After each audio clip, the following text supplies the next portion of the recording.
Greetings from Lawocals. My name is Sejal Gupta and I'm the founder of Lawocals. If you already don't know about it, Lawocals is a law student friendly portal for any law student who does not have any connections within the legal field by providing answers to all their law related queries in the form of blogs. With the aim of being a law student's buddy for life, we have something for everyone, whether it be a law aspirant, a current student, or even a law graduate or an advocate.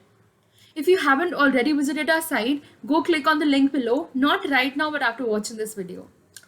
And to give a brief about myself, I am a second year student at Institute of Law under my university, but that's a story for another time. Right now, we've started a YouTube channel to bring out stories that every person associated with law or not even associated with law could relate to. These are people from the legal fraternity or people who have contributed too much to the legal field to not be called a part of it. So we start with our first guest today. Our first guest is none other than our very honorable advisory board member, Dr. Ramesh Kanneganti. He is the founder and executive director of Center for Human Security Studies, a think tank based in Hyderabad with presence pan-India, primarily dealing with issues on internal security and foreign affairs. The first of its kind in South India, the think tank was backed and supported by many eminent personalities, including the current National Security Advisor, Mr. Ajit Doval. Dr. Ramesh is also a visiting faculty at Andhra Pradesh Police Academy, Gujarat Forensic Sciences University, Nalsar University of Law Hyderabad, among many others. He was also the recipient of the prestigious US State Department International Visitor Leadership Program to develop American Studies curriculum for Indian universities, security and external affairs of India. So his major involvement in uplifting society and legal fraternity is through educating. He noticed the lack of awareness in strategic studies and has since then made it the focus of his mission or by raising awareness for the same amongst college students, school students, and everyone in the society to ensure that the same knowledge can be imbibed at higher levels as well. So it is an honor for Lawocals to have you here with us today. So while Yeah. researching about you, I came across an article in the Hindu titled Determination is a Success Mantra. It was something much unexpected but interesting. And I quote, Dr. Ramesh is a fine example of success achieved by a small town boy against odds. He failed in intermediate once, but went on to do his postdoctoral at Begin Sadat Center for Strategic Studies, Bar Ilan University, Israel, on the topic the US factor in Indo-Israel defense relations. Can you tell us something about that? Yeah. See, I know I don't know how to put it, but I give a lot of credit to the game that I played in my life, cricket. It has taught me how to win. Each time I lost a match, how do you strategize? How do you actually, the moment you play forward defense means if it is a good ball, respect it. If it is a bad ball, punish it, hit it to the ground or a six. And also you have to be careful that success should not get into your head, because cricket teaches you the moment you have 100, next day if you are like little bit arrogant and you just get for zero. And also cricket is very symbolically, if I could translate into my real life, there are so many people around and there is a keeper next to the batsman. Suppose if I am batting, he will be doing all kinds of sledging, and not only the keeper but also the nearby fielders in the slips, and the intimidating bowler. Certain balls are very fast, certain balls are very like bouncy. It might hit you, and so many things that I could relate from cricket to my life. There are people surrounding you. They can tell you that there are so many naysayers. You cannot do that. You cannot do this. You are not good enough. You are that. You are this.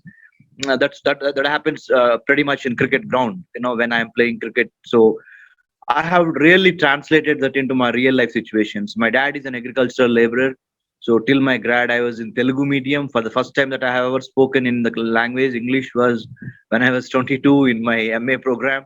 That too in Hyderabad Central University, political science. So yeah, it really taught me that uh, you know uh, uh, the forces that are for you are greater than the forces that are against you. And also expect a turbulence before you reach certain altitude in life. The moment we get into any aeroplane, the first announcement is, hey, expect a turbulence because you are going to now go to 30,000 feet from ground zero. So you kind of have a turbulence, a turbulent ride, not so easy. Fasten your seat belt, right? So yeah, I mean, all this, I just translated whatever happening in my life into my real life situations, and then I made the think tank possible, Center for Human Security Studies, a think tank on internal security and foreign affairs of India in Hyderabad, not to open in Delhi. I could have done it in Delhi because I did my doctorate from Delhi JNU in American Studies, and I was in Israel. I was in the United States as an IVLP, US State Department prestigious scholarship given by US State Department to emerging leaders. So I got it in American Studies curriculum to represent India in the United States, and or also I was in Israel for thrice on Israeli government scholarship won by me when on a merit based. Did not take a single penny from parents, even though parents could not afford. But still, what I'm trying to tell you guys is that I'm not saying that I have done so stupendous success. You have so many live examples like MS Dhoni or Virat Kohli or Sachin Tendulkar or Sehwag, or from cricketing field, or PV Sindhu recently. Few years back in 2013, we received the medal together in one function, PV Sindhu and me, on some certain different occasion, not for the sport. Then now after 7 8 years, you see where is she. All these kinds of examples that inspire me, and I think I have that fire in the belly that I don't want to douse that off, that fire.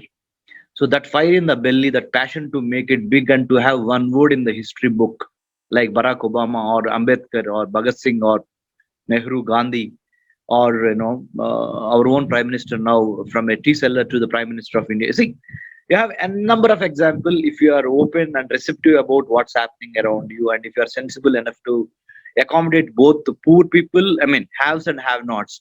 In my think tank, Center for Human Security Studies, I consciously make it a point to have students from OP Jindal, Nalsar, or Symbiosis, or the best law schools in India, NLS Bangalore, or men. And also, I maintain that social equilibrium by bringing social welfare, tribal welfare, minority welfare, college girls who cannot afford a 2 square meal a day. So I purposefully make it a point that I should never forget my roots, since I started from a small town called Tenali. Uh, Great grandfather was a freedom fighter shot by the British because British imposed tax on the firewood. My great grandpa Kanneganti Hanumantu fought against that, and he was shot in 1922. So I relate myself more with the contemporary socio-political and also the history, the roots. I mean, Alex Haley, the roots. We should never forget where we have started our journey. So it's an accident that you are born in that particular family or that particular region or religion or territory. So what it matters is, do you have that fire in the belly to make it big in life? So this is what I can say, to all my viewers. Whatever I told you, it's not at all a preaching, not at all a sermon. It has been happening in my life, and I am the living testimony to whatever I just spoke. You have been a motivation to all of us, but what was your motivation behind CHSS? Like, how was the entire process from ground to paper to ground up?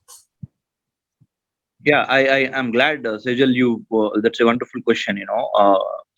A country of India's size and shape, with the 1.3 billion population and kilometers of land borders we share with our neighbors, be it Pakistan, China, Bhutan, Nepal, Myanmar, or with the water border we share with Sri Lanka, there are not enough number of think tanks working on internal security and foreign affairs of India.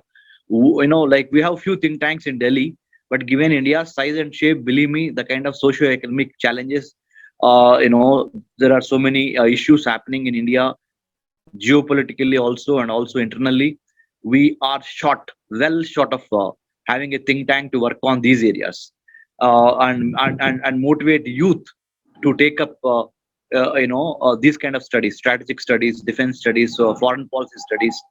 Mostly we have the traditional subjects like the traditional subjects of social science and exact sciences and law and management, but not strategic studies is something the people are looking at it, but it is extremely important. Security, international business or local businesses to thrive. If you cannot provide safety security to your people living in the country, it will lead to so many distresses and national security challenges. Now we all can relate what's happening in Afghanistan. People like people like me in Afghanistan are not enjoying what we are enjoying. You and me are enjoying. See, you could dress the way that you wanted to dress. I can see you. Okay, I could dress the way that I wanted to dress, but it's not given in Afghanistan right now. As of now, we can see. See, even to have whatever you feel like, right to pursue the career you want, everything there is a restriction.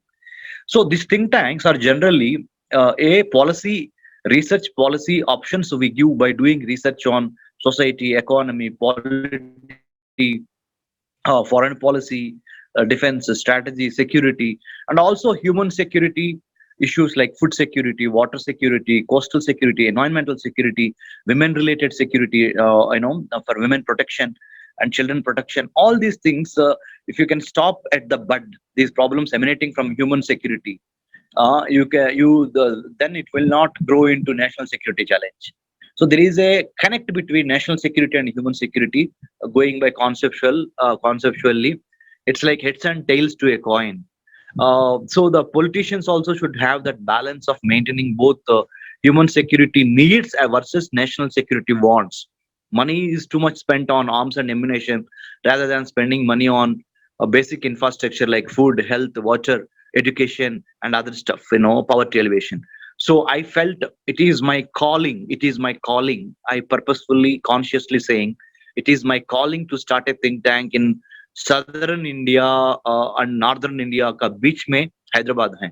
So Hyderabad is a central point to both northern and southern India, and from east or west, whatever you call.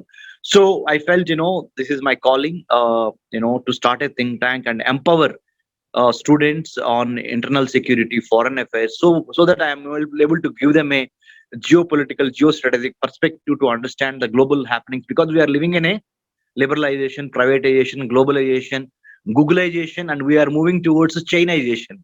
So how can you cope up with all these kind of developments is something I felt I should be doing. That's why I started this think tank in Hyderabad, Center for Human Security Studies in 2013. So CHSS also works with police of various countries and does comparative analysis and research for bringing forth the best practices for each situation and issue.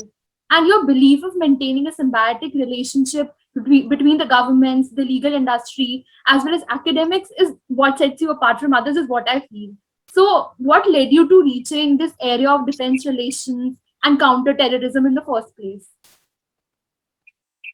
Yeah, see, Mumbai 2611, I was working in Nalsar University of Law. Nalsar University of Law is the number one or number two in the country, according to the rankings given by some established organization. So I was working as an assistant professor there, and then Mumbai 26 happened. I was teaching a law students first, second years that time. And Mumbai 26 shook my, my conscience that, a country of this size and shape, and there is no systematic study on terrorism or counter-terrorism. So there I said to myself, I have to come out of the university system and go to Israel again, third time. I went to International Institute for Counterterrorism, and I went to United States also, learned about terrorism, counterterrorism issues, and I worked with the current National Security Advisor to the Prime Minister, Ajit Doval sir, India's James Bond, as we all know, NSA Ajit Doval sahab. So he was also instrumental in shaping my opinions and in all that. So I said to myself, terrorism is one non-traditional security threat which has really paining a lot of cost, giving a lot of cost to many millions of people. So and also I wanted to combine that with human security aspects, as I told you sometime back: food, health, water. If human beings basic necessities are not fulfilled, you know then there will be some distress and unrest, so that we will lead to, there are some ideologues, vested with ideologues with vested interests. They try to capture these vulnerable sections of the society and make them a terrorist or a Naxalite or a anti-social element or anti-national element. So I felt, taking care of the problem from the root cause is the most important thing, rather than the peripheral adjustments like national security approach to human security problems. We should have human security approach to national security problems. But national security approach is, what do I mean by that?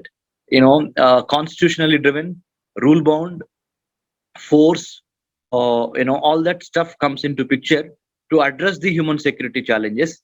Sometimes the success rate is not so good, but if you apply human security perspective to national security challenges, understanding the basic needs of a human being and try to give basic needs so that he or she can realize her full potential or his full potential, then I think we can really cut down on national security threats or challenges. This is one perspective or one school of thought that I felt. We should have the balance, like Gautam Buddha said. What we say is not love, what we do is love. After knowing that you are in a pain, if I say I'm there for you, doesn't make any difference in your life or my life. I have to show that in action or by deed. So deeds are more important than words, and also love is not something to say I love you. Love is something to do something for you, is the true love. So all these maybe some kind of spiritual, philosophical, or maybe I don't know, realistic, all these idealistic combinations, all these put together like panchabhutas. You need to have the panchabhutas in your body, in your environment, and in your ecosystem, and in your thinking also. You should have all these panchabhutas, like not only idealistic, not only realistic, not only spiritual, not only intellectual, not only financial. By mix, the amalgamation, the melting pot of all these things will give you the right picture in life, because life cannot be black and white. There are so many colors to it. We should see that. Yes, sir. So you're also a sound supporter of inculcating American studies in the Indian curriculum. Like, how did you stumble upon this niche? Yeah, I could see, as I told you, that my background that I come from, everyone is going to United States, especially from Andhra. Andhra Pradesh is known for technology. There are so many Telugu people studying or working in the United States as a professor, as a doctor, as a lawyer, this and that in the United States. I said to myself, everyone is going for a career in the United States. I wanted to understand that country top to bottom, A to Z. So I took up the American studies as my MPhil and PhD programs, so that I can understand the American politics and foreign policy. If you want to engage somebody, you have to know the particular country person to enough. So I thought the best way to engage your friend or a foe is to know more and more about them. Yeah,